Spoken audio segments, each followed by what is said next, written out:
Hi, my name is Brandon Morin, and welcome back to another lesson on how to trombone. In today's lesson, I will be going over the bass trombone and why it exists. Alright, so before I talk about the bass trombone, I would like to talk about how I became a bass trombonist. Like a majority of you, I started 6th grade off with a pea shooter trombone. And as I advanced in my playing ability, I was able to upgrade to a trigger tenor trombone. This is where I stayed on till I graduated high school. So from 8th grade all the way to senior year of high school, I was stuck on that trigger trombone. It wasn't until my freshman year of college when I had decided to switch from tenor trombone to bass trombone. My switch from tenor trombone to bass trombone was very quick and sudden because at the time I had taken a trip to San Antonio to a music convention called TMEA, or Texas Music Education Association. I was there for 3 days trying out trombones, different trombones, tenor trombones, and bass trombones. And after trying out tenors and tenors and trombone, I had laid my eyes on this beauty.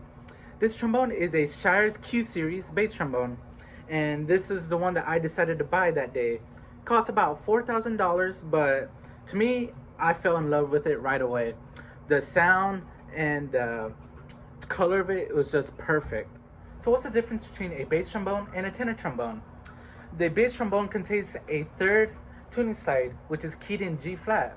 It also contains a second paddle, which you're able to play with your left hand. The bass trombone is also bigger. The bell is bigger and the mouthpiece is bigger. Because of this, the bass trombone is able to play in the lower range, the same range as a tuba would play. Usually, ensembles such as band, jazz, and orchestra will contain a total of 4 trombones, 3 tenor trombones, and 1 bass trombone.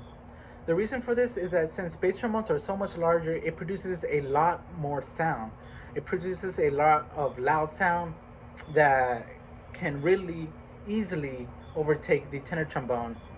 So instead of putting like 3 or 2 bass trombonists, ensembles will put 1 bass trombone, 3 tenors to balance out the sound. Now I will give you an example of how a bass trombone should sound.